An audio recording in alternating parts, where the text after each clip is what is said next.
Different Strokes, Newsletter 66, audio version, read by Lauren Hartney. A very warm welcome to our Spring 2023 newsletter by Austin Willett, CEO. I must start this newsletter by paying tribute to our retiring North London Group Coordinator, John Murray. John has looked after this group for many years, and his commitment has been incredible. Beyond his role with the group, I have always found John to be great company and hugely supportive of the charity as a whole. I was delighted to have the opportunity to present him with our Outstanding Contribution Award in 2019. Volunteering is the foundation of Different Strokes, and we are so grateful for the time that people take to support our charity in so many areas. This includes, but is not limited to, our wonderful group coordinators and volunteers, befrienders, ambassadors, fundraisers, and trustees. It also includes individuals that take part in stroke research and everyone who is willing to share their story and enable other stroke survivors to benefit from the crucial nature of peer support. This close relationship with our volunteers and beneficiaries is a key factor in helping us to achieve our twin aims of supporting younger stroke survivors and raising awareness of younger stroke. Many of our articles in this newsletter feature our fantastic volunteers, along with a piece shining a light on menopause and stroke, and a focus on pre-hospital video triage. My thanks to all who have contributed and to all our staff, volunteers and supporters for the great support that you give to our charity and to each other. Austin. News from our local groups. At the end of March, our North London group bid farewell to their group coordinator, John Murray. John has retired after volunteering with Different Strokes for 20 years. John had a stroke in 1994 at the age of 53. He met Donal O'Kelly, the founder of our charity, at a Stroke Association Christmas party that same year. John was impressed by Donal and his idea of establishing a charity specifically to support younger stroke survivors. He started donating to Different Strokes when it was set up shortly afterwards. Later, during a career break in 2003, he started volunteering at his local group in Tottenham. John gradually got more involved and suggested that the group name be changed to the North London Group to reflect the group members who lived in a number of London boroughs. When the original coordinator, Felicia, retired in 2006, John was elected coordinator. Over the years, the group has gone from strength to strength and now meets 3 times a week with around 80 members. As well as exercise classes, which have developed over the years, John introduced innovative classes such as Chai Kung, Field and Cry, and Interact. He has also encouraged the group to become involved in stroke research. Furthermore, his efforts have led to regular funding from Haringey Adult Learning Service, now called Haringey Learns, whose support John believes was essential in the group being able to continue. John has welcomed all stroke survivors and feels although every survivor is different, they do all have a lot in common.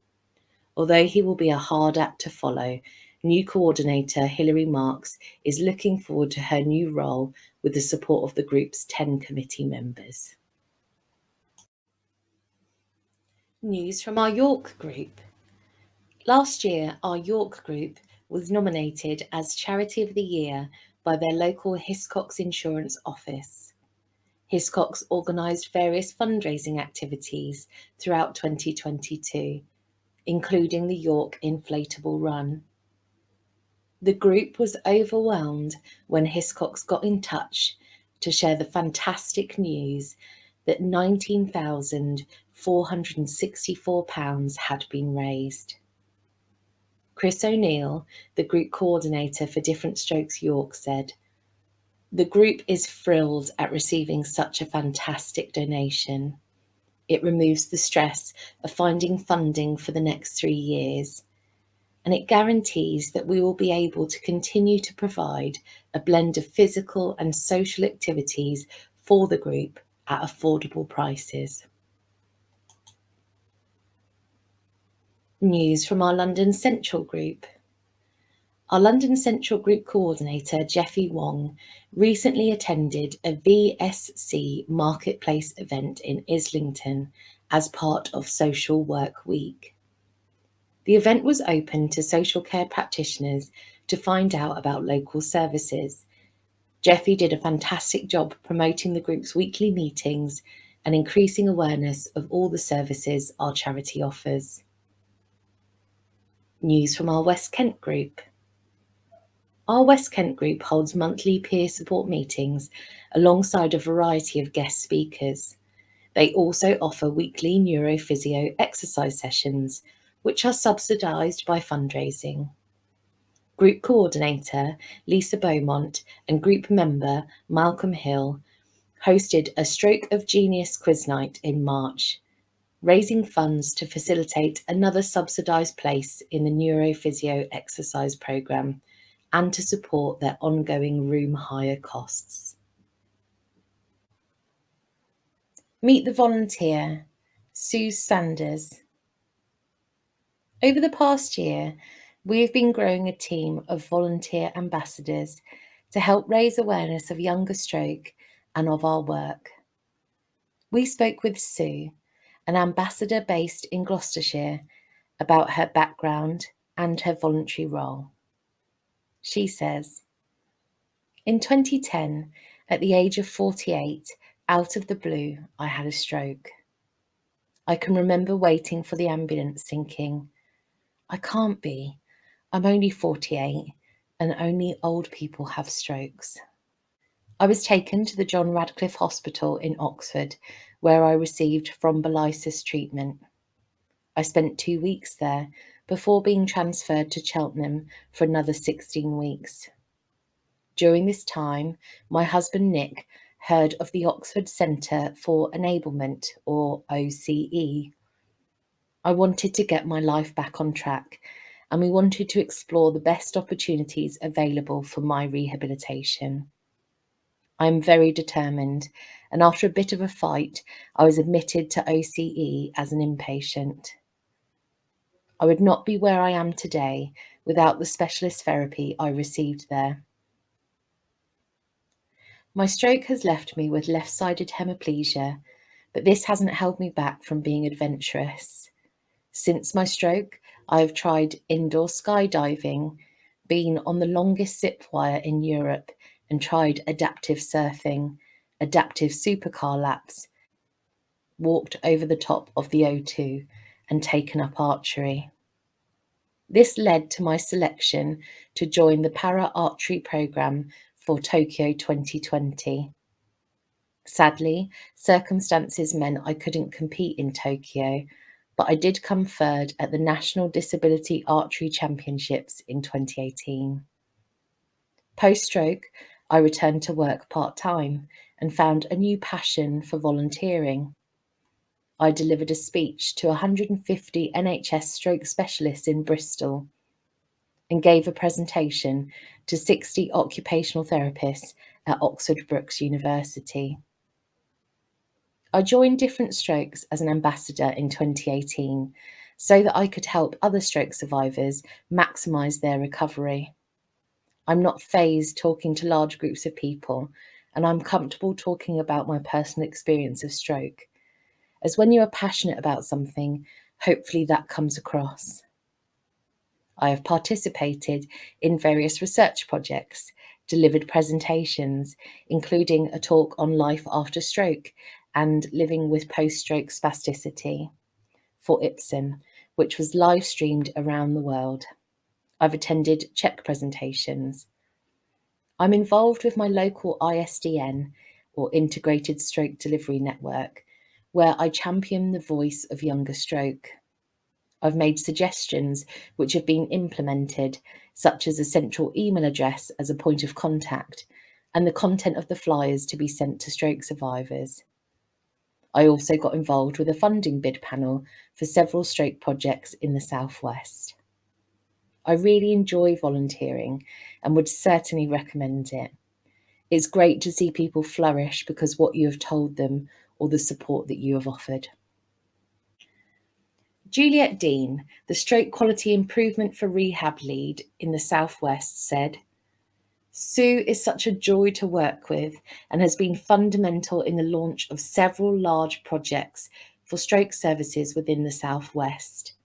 She is extremely patient when the ISDN isn't moving as quickly as it ought to and is always willing to help out.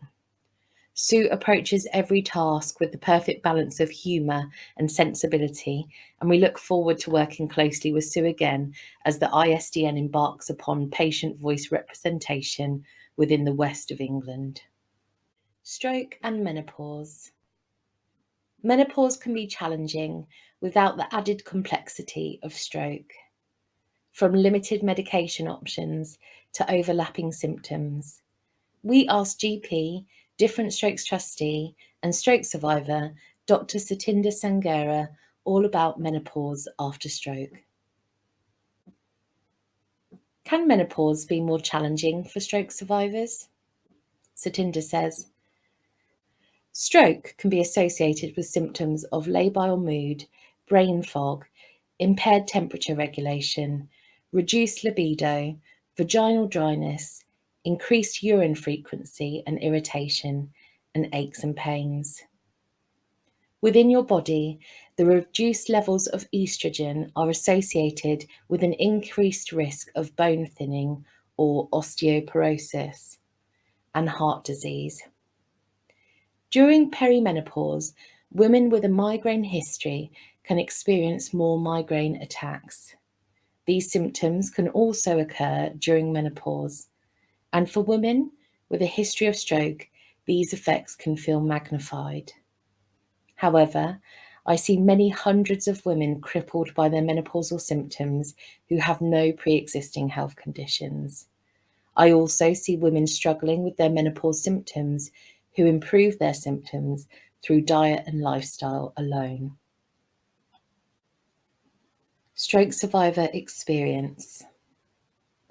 Stroke doesn't seem to be covered when talking about HRT, alternative treatments, and what's safe. There's a lot of talk about looking after the brain during peri and menopause, but absolutely no advice for those of us whose brains are already damaged by a stroke. The difficulties of menopause, on top of cognitive function difficulties, sensory overload, and the debilitating effects of neurofatigue, are a double whammy. It can be hard to know if it's stroke-related or menopause. For me, I feel it's stroke-related and exacerbated by menopause. Belinda. We asked Satinder, what considerations should be made about contraception over the age of 40 and after a stroke? There is an increased risk of clots with synthetic progestogens, especially in women over age 40, where general blood clot risk increases.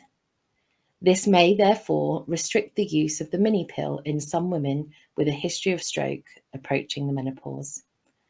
Furthermore, the combined pill, which contains both estrogen and progesterone, is not recommended in women with a history of stroke.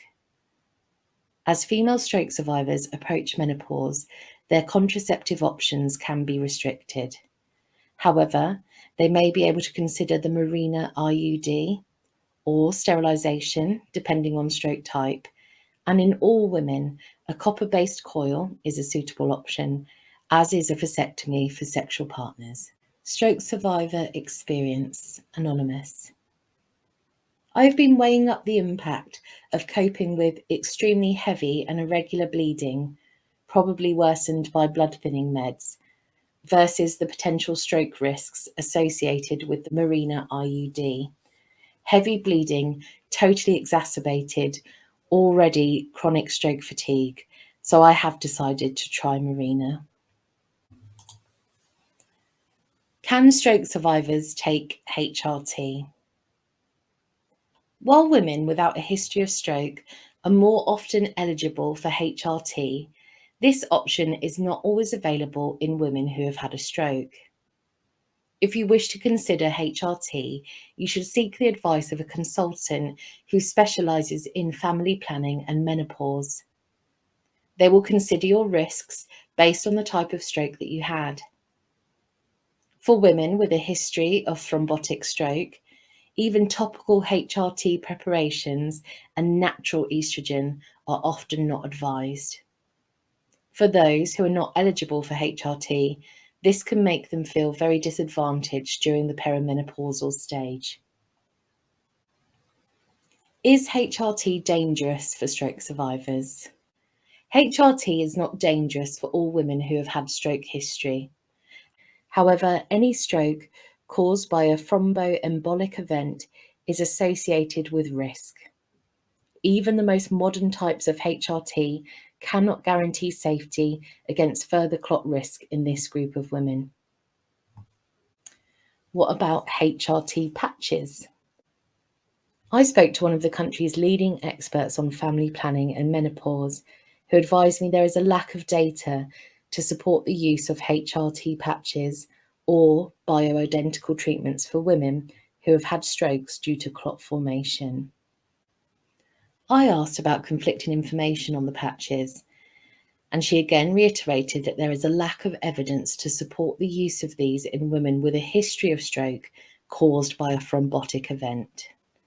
She advised that you seek the advice of a medical specialist who could advise you on an individual basis. Are there any alternatives to HRT? It's important to recognise that HRT is not the elixir of youth or the saviour from all menopausal symptoms. You can contribute greatly to reducing symptoms of menopause by following a healthier lifestyle. This can include avoiding excess refined carbohydrates whilst eating more whole foods and reducing the intake of caffeine and alcohol. It's important to increase physical movement on a daily basis, including weight-bearing activities. It can also help to counter weight gain experienced by most women during this phase in their life. Weight gain is particularly prevalent around the waistline, and truncal obesity is a risk factor for cardiovascular disease. Some Eastern cultures appear less susceptible to the symptoms of menopause. They also have a higher dietary intake of plant-based foods than the West. All women can benefit from increasing their intake of phytoestrogen-based products found in many plants, legumes, and soya-based products. You can also try menopause-targeted over-the-counter medicines.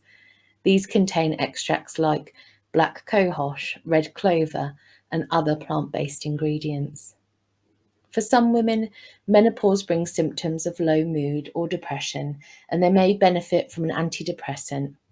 However, we also recognise from brain imaging that increased activity, particularly nature-based exercise such as walking, can have the same effect on mood as antidepressants for mild to moderate depression.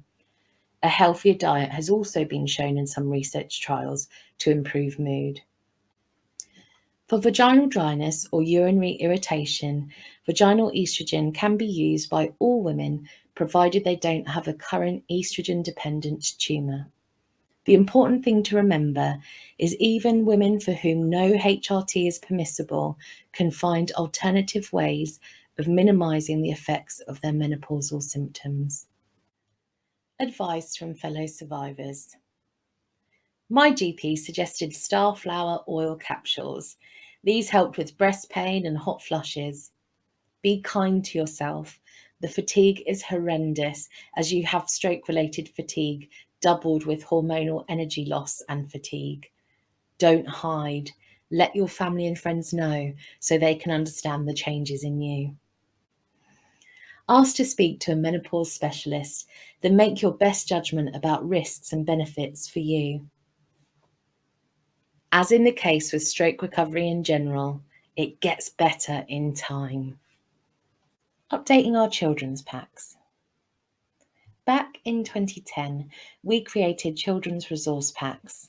These are materials designed for the children of stroke survivors.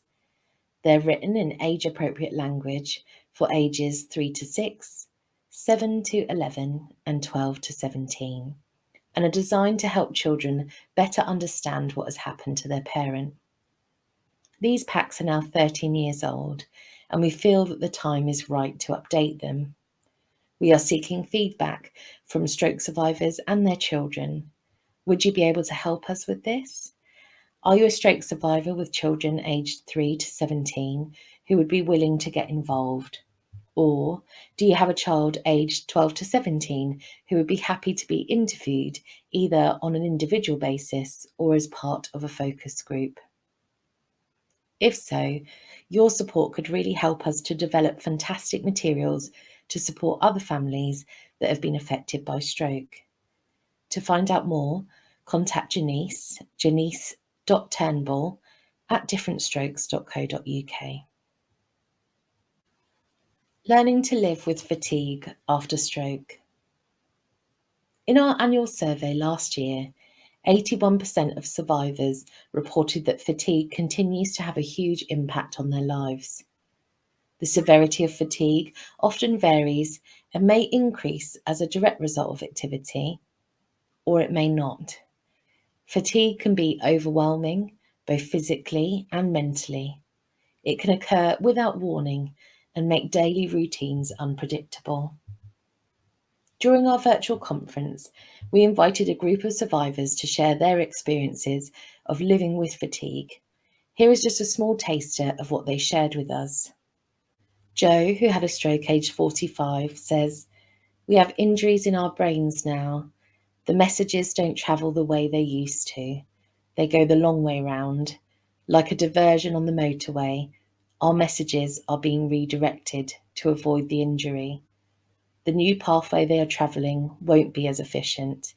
It will take longer and use more energy and concentration to get to the same place." Naomi, who had a stroke aged 37, shared, "When I'm fatigued, my stroke symptoms get worse. I feel dizzy, have pins and needles, struggle to find my words, and find it difficult to swallow. My brain seems to forget everything I've relearned since my stroke." Carl, who had a stroke aged 39, shared, "I can actually become quite manic, which is a sign of neurofatigue that seems misunderstood. It's like when a toddler gets overtired. I may seem like I'm hyper, but I'm actually overloaded and need to rest." Rhiannon, who had a stroke aged 19, shared, "Fatigue is frustrating. It's like walking through treacle. I am pushing and paddling as much as I can and going nowhere. Some days it feels more like walking through concrete." Here's some tips for living with fatigue.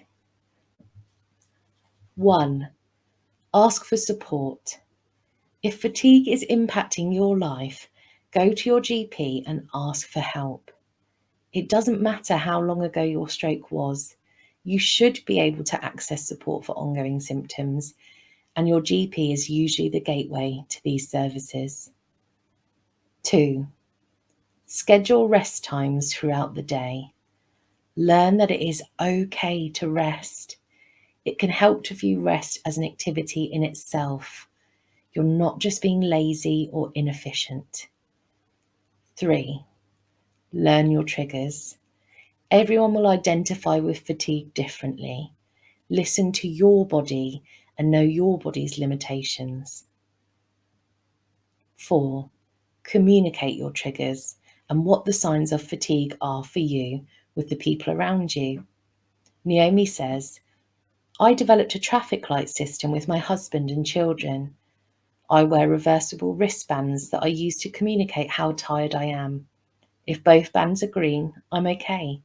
If I turn one red, I'm starting to get tired. If both bands are turned red, I'm past it.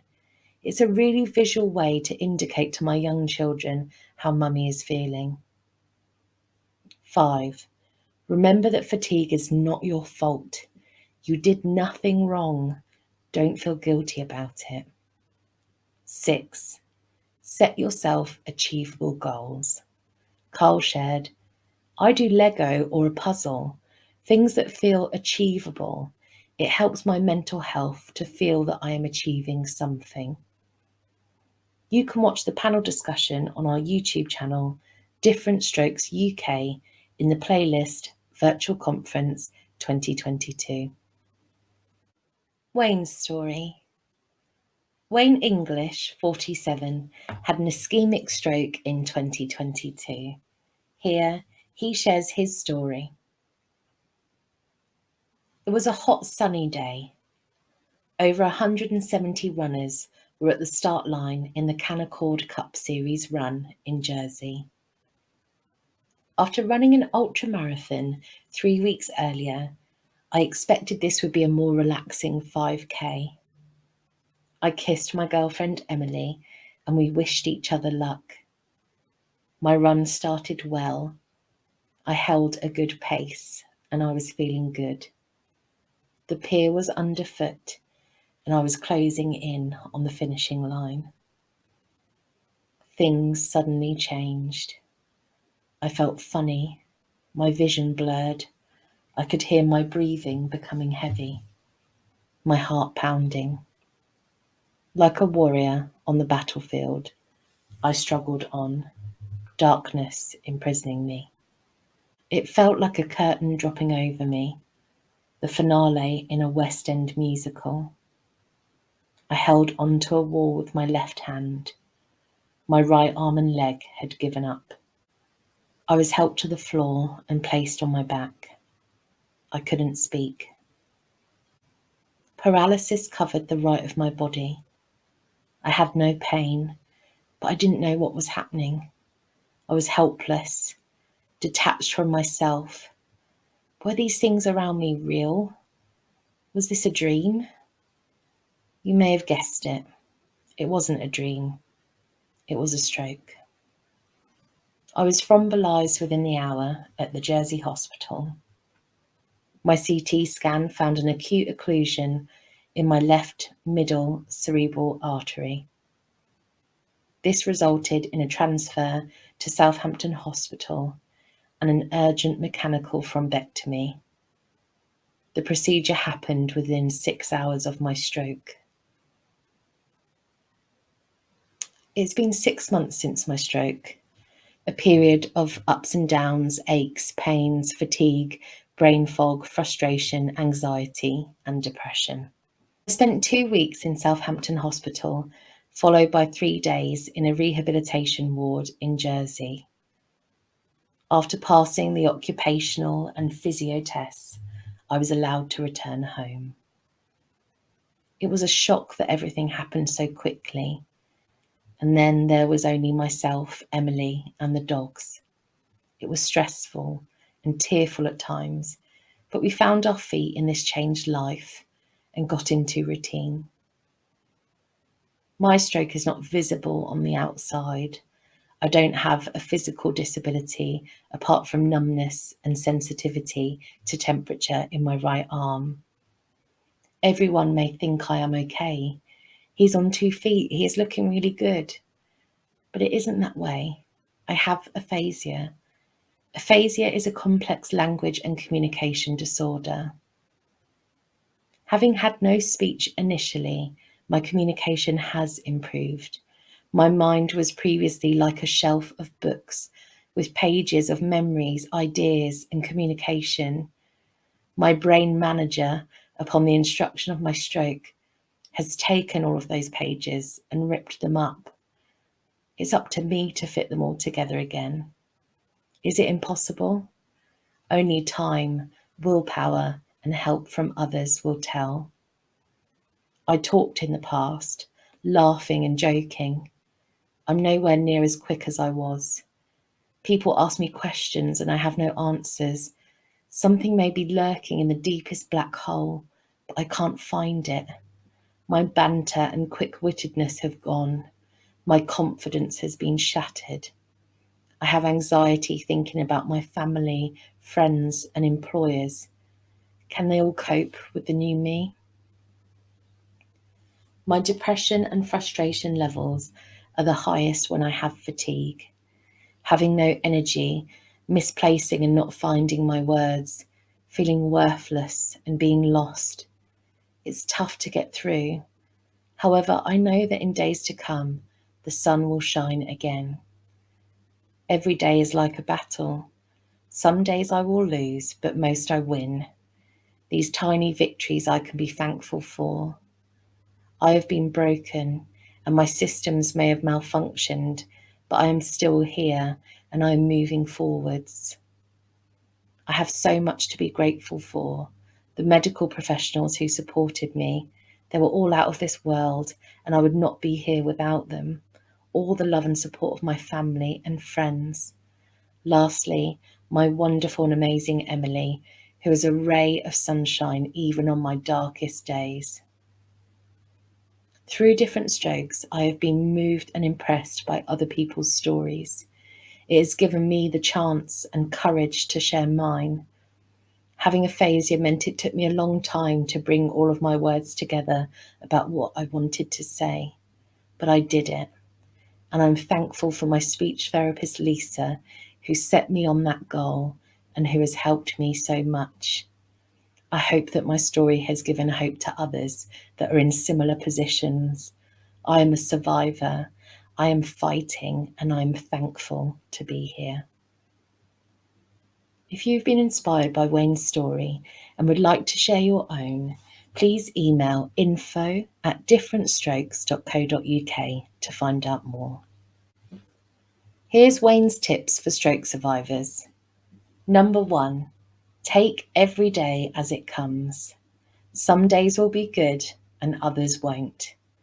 On the bad days, keep hope, keep believing in yourself and that the sun will shine again for you. Tip 2, don't be too hard on yourself. Stroke recoveries are typically slow. I often get frustrated with what I achieve on a day-to-day basis and feel I'm not improving. But comparing where I was at the start and where I am now, I have achieved a lot. Be kind to yourself. Remember how far you've come. 3, don't give up. I've had darker days where I've felt so down, worthless, and like nothing matters anymore. It's tough to get through, and some days you will have to fight. I'm a fan of Star Wars, so may the Force be with you always. 4, make your goals personal. It can be anything. Make a cup of tea, do a crossword, read a book. If you can and are able to, take a walk, do some exercise. Start small, start now, and take your recovery one step at a time. As Noel Fitzpatrick, the super vet, has said, everything is impossible until it happens. 5, get as much support as possible. Lean in to family and friends. If you can, get help and advice from occupational therapists, physiotherapists, speech therapists, and doctors, as they can improve your recovery. Contact Different Strokes. The Facebook group has been invaluable and incredible. Everyone shares their progress, passion, and problems. It feels like I'm not alone, and other stroke survivors have gone through the same things I have. Since spring 2020, some areas of England have been piloting a stroke pre-hospital video triage service, or PVT. This involves ambulance staff contacting their local stroke unit via video call when they suspect a patient may have had a stroke. The patient can immediately be assessed and taken to the right place for treatment. We spoke with one of the main architects of this project, David Hargroves, consultant stroke physician and National Speciality Advisor for Stroke Medicine, NHS England, to learn more. What was the original thinking behind this? Stroke patients have better outcomes if treated in specialist units, but the screening tools, which are typically used by ambulance staff, can lead to a number of patients who have another diagnosis, but symptoms mimicking a stroke, also known as false positives, while not always picked up where a patient has had a stroke. This leads to a number of things: pressure on stroke services, non-stroke patients missing timely care, stroke patients not reaching specialist stroke units, and non-stroke patients making unnecessary journeys. When did you start the PVT? We had been thinking about this in East Kent since 2015 and had received a grant to put the necessary video equipment in ambulances. But for various reasons, we were never fully able to implement this.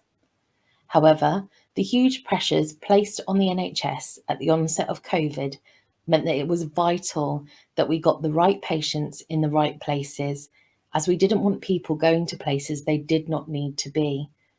Within 2.5 weeks, we got agreement to start the first pilots. UCL in London went live around 2 months later, also using FaceTime. How does the process work and how long does it typically take? If ambulance staff feel that someone may be having a stroke, they will contact the on-call stroke consultant or stroke nurse by video link, who will then assess the patient. This takes on average 6 minutes.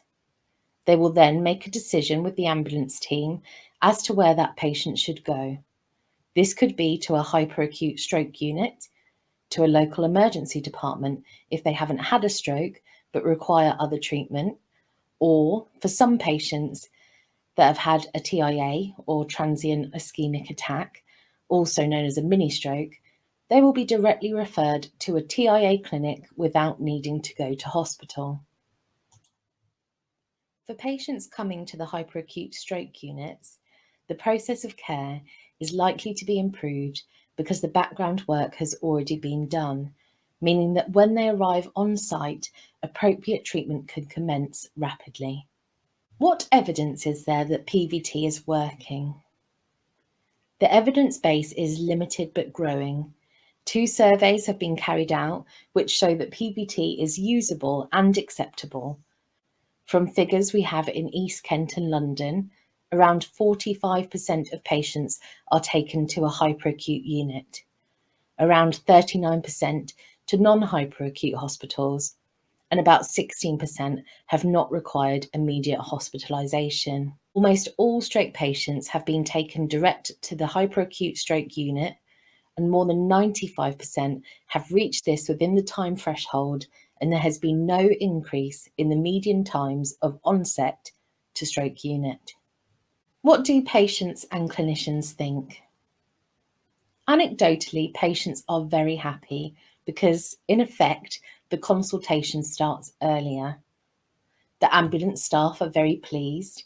Any initial anxiety they may have had about interference in their role was quickly alleviated when they saw the benefits of this, and they feel very much part of a team.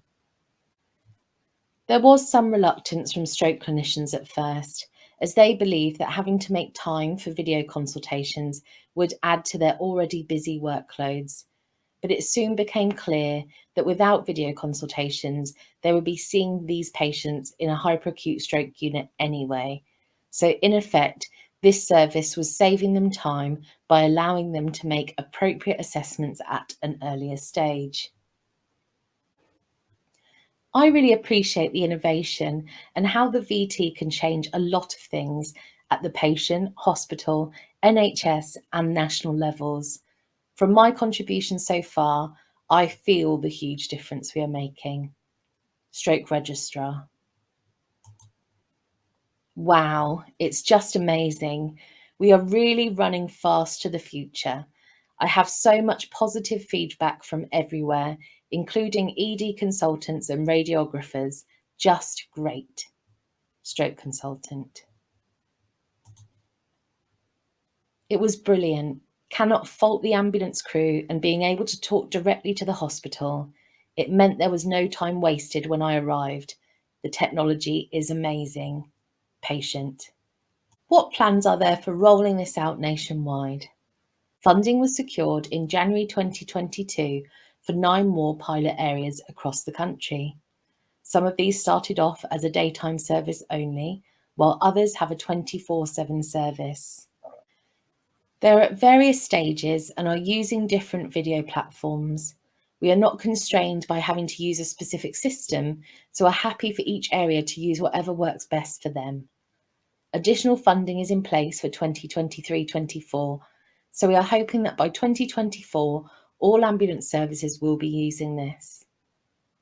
The stroke PVT pilot sites are Buckinghamshire, Oxfordshire and Berkshire, Cheshire and Merseyside, East of England, Frimley and Surrey Heartlands, Greater Manchester, London, North East and North Cumbria, South Yorkshire and Wessex. Research benefits all stroke survivors.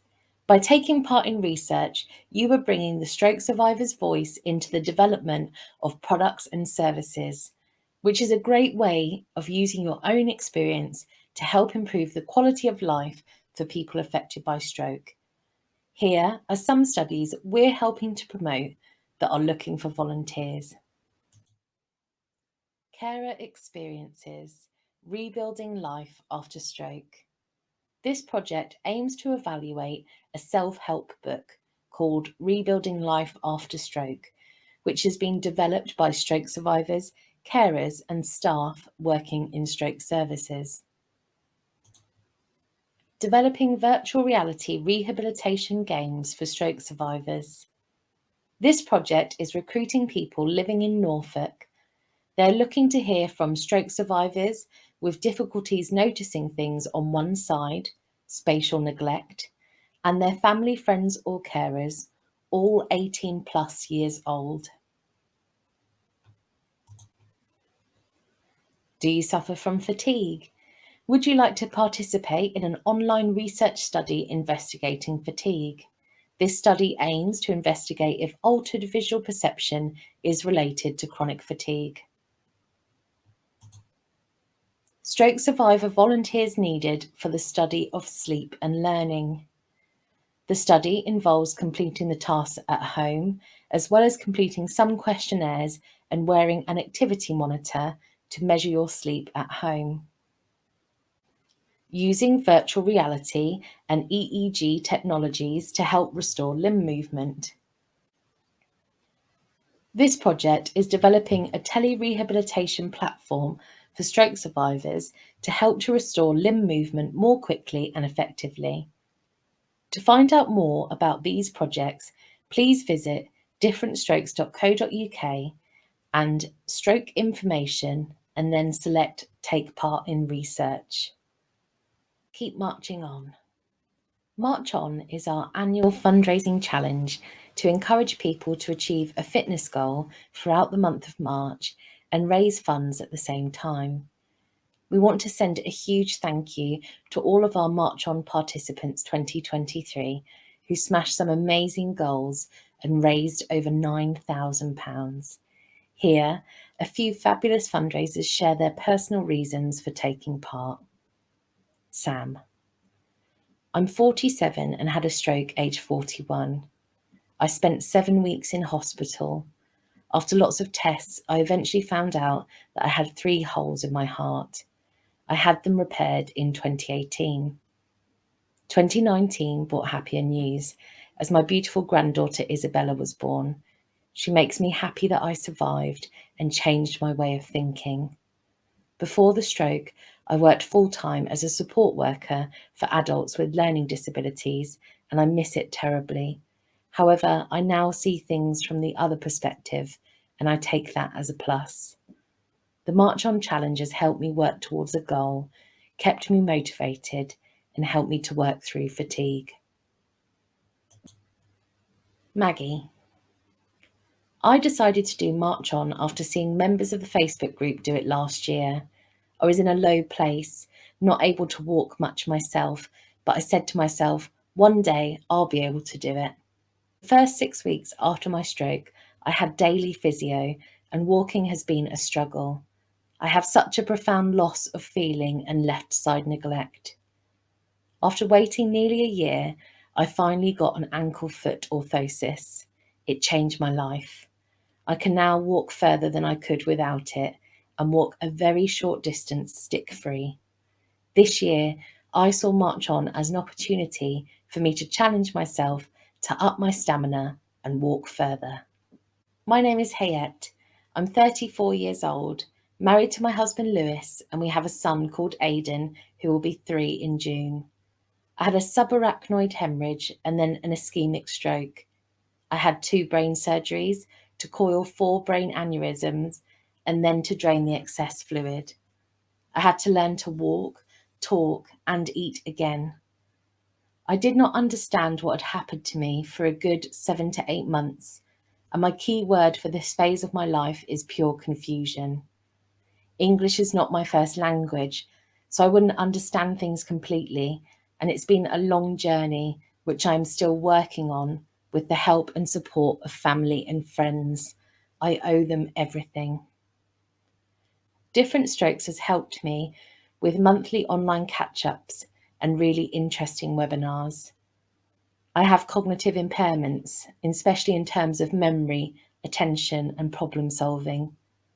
My right ankle and toes are paralysed, but that doesn't mean I should give up on life. I need to adapt, and I am evolving into Hayette 2.0. I feel stronger now, and I just need to adapt my life with hidden disabilities. I've decided to take on the March On Challenge to help other young stroke survivors to reclaim their lives. I chose an achievable challenge that wouldn't overexert me, and with help from my husband, I set out to do 5,000 steps a day. Francis. My stroke occurred a long time ago in 1998, and during the early stages of my recovery, different strokes came to my attention, featuring similar younger adults in my situation. During those earlier difficult periods, reading others' experiences and stories helped me enormously. I plucked up the courage to attend a few meetings in my local area organised by the charity, and luckily for me, I had and still continue to have good motivation to keep going. I'm doing this challenge of 25,000 steps per day as it is my 25th stroke anniversary.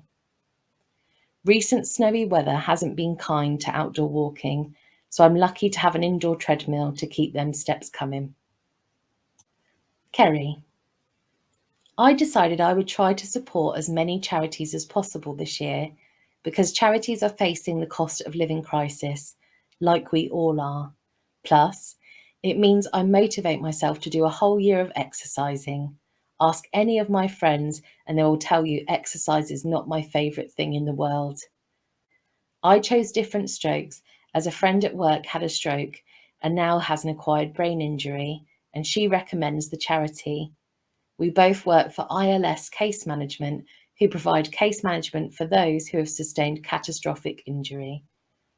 If you would like to set yourself a fundraising challenge, give us a call on 0345 130 7172 or email info@differentstrokes.co.uk. The Firewalk is a new charity fundraising event to be held on Saturday the 1st of July in Northampton. It's a chance to conquer mind over matter whilst raising much needed funds for younger stroke survivors and having an amazing opportunity to walk on fire. You'll be fully briefed on the day by professionals, and then you'll take 10 daring steps across the hot embers. You must be able to take these 10 steps at a reasonable pace on your own or with a little assistance. The Abseil is our annual fundraising event to be held on Saturday the 9th of September in London. There are always emotional days, with most of the participants being stroke survivors with varying degrees of mobility. It's a day when obstacles to taking part are removed, fears are overcome, and feelings of pride and achievement are high. Yes, it's a bit scary, we won't lie, but you're in safe hands with the Wire and Sky team, who are great at assisting physically and emotionally. By taking part in the Firewalk or Abseil, you'll be supporting younger stroke survivors by raising funds to support our work. Both events are free, but we ask that you raise a minimum sponsorship of £250. For further information, or if you would like to take part, please contact us info@differentstrokes.co.uk. Thank you to our advertisers for making this newsletter possible. Do you suffer from drop foot? The Safo Silicone Ankle Foot Orthosis is an award-winning solution. The Safo range instills a newfound sense of confidence made bespoke to you and to suit your specific activity level. Contact Dorset Orthopaedic today to make an appointment. You can call on 0800 344 2239, or you can email inquiries@dorset-ortho.com. Please reference DS0323. Physiofunction offer hands-on therapy, rehabilitation technology, and exercise in clinic or at home with tele-rehab. Their stroke rehabilitation programs are always tailored exactly to your needs. They have clinics in the Midlands and the services vary by location. You can speak to a member of their team by calling 0800 043 0327 to find out how they can help. You can also check out their website www.physiofunction.co.uk. Whether you've already booked your holiday or still dreaming about that well-earned getaway, head over to medicaltravelcompared.co.uk and start comparing. No messy paperwork, no constant phone calls, no stress. medicaltravelcompared.co.uk. Make the most out of life to become or stay active while living with the effects of a stroke. Odstock Medical is the leading provider of FES treatment and equipment to the NHS. There are many elements which can help to achieve this, from physiotherapy to exercise, including functional electrical stimulation. Live your fulfilled life from popping to the shops to climbing a mountain. We believe everyone deserves to live their best life. If you would like to find out more, you can head to their website, www.oddstockmedical.com. You can call them on 01722 439 540, or you can email inquiries@oddstockmedical.com.